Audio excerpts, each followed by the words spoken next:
Good morning, students. Let's continue with history. Lesson number 3.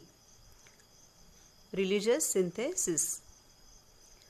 Now, students, in the previous period we have learned how in Karnataka Basveshwar spread the Lingayat system or the stream of thought. That is, there is no caste system and there is dignity of labor. That is, work is worship. And how he used his teachings in Kannada language. Now let's see the next part. So open your books to page number 12, the last paragraph, Mahanubhav Pant. Now in 13th century, Chakradhar Swami, you can see the picture there. He founded Mahanubhav Pant in Maharashtra. This Pant or this sect preaches the devotion to Krishna. And Sri Govind Prabhu was the guru of Chakradhar Swami. Now the followers of Chakradhar Swami included both men and women and belonging to all the different castes and creeds. He too supported equality. He went to every part of Maharashtra preaching in Marathi. Why? Because he felt that instead of Sanskrit, people know Marathi very well. And because of this, Marathi language also developed. Many works were composed in Marathi by Chakradhar Swami and others too.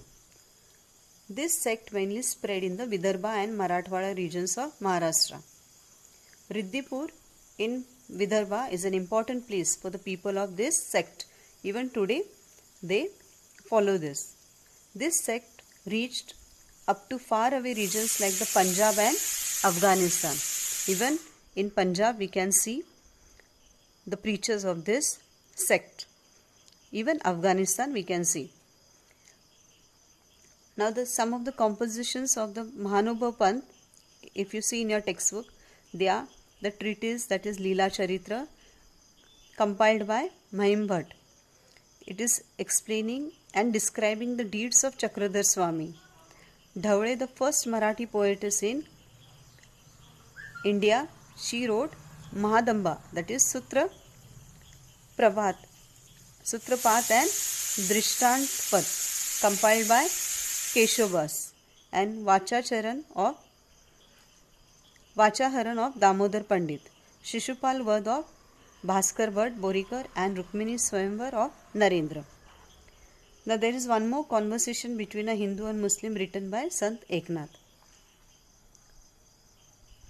Now let's see the last paragraph. Page number 12, Guru Nanak. If you know, Guru Nanak was the founder of Sikhism and the first Guru of Sikhs.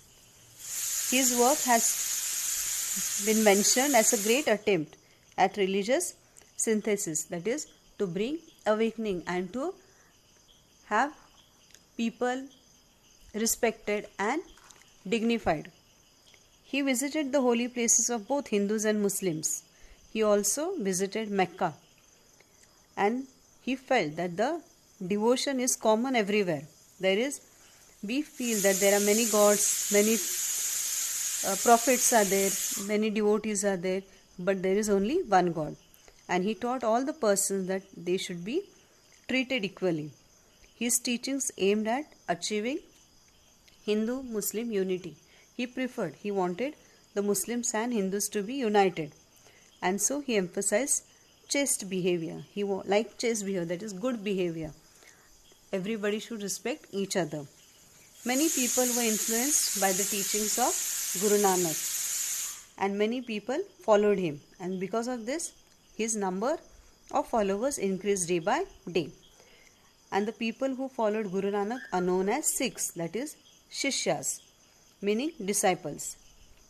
Now the Adi Granth, also known as the Guru Granth Sahib, is the holy book of the Sikhs.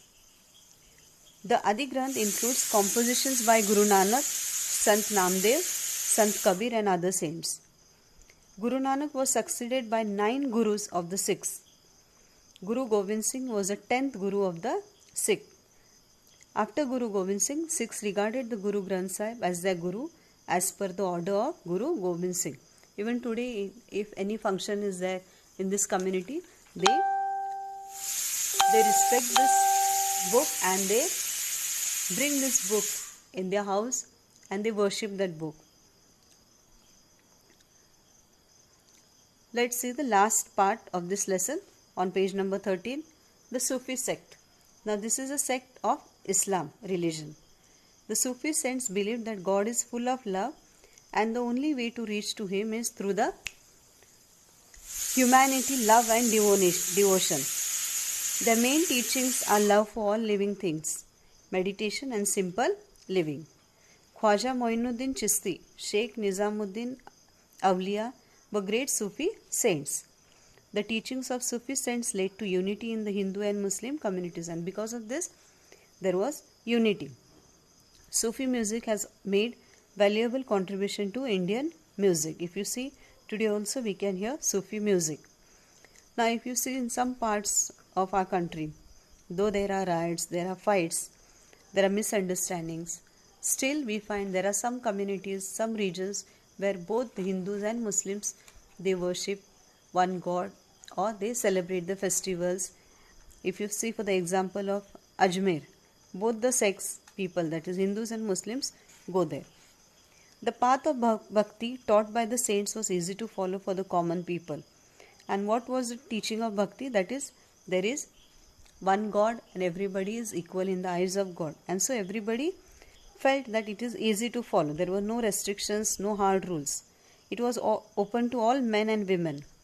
And then these sons expressed their thoughts in the language of the common people. That is, it was easily understood to the people. The common people found them close to their heart. The Bhakti movement contributed greatly to making of the Indian culture, and because of this we can see the Bhakti movement's contribution is reaching to the high level, because the people started believing in God, they started worshipping God, and they started living in unity. They started practicing humanity, they started practicing religious synthesis. So, students, have you understood the lesson? Now, if you have understood the lesson, read the lesson once again, write the new words in your notebook, and we will see in the next period the exercises. You can try to find out the answers. So, there is one activity, if you see, page 13, obtain a devotional song in the traditional Sufi music. You can write this and you can learn it. If you get it, you can write and you can learn it. Try to get it. Okay. So, thank you.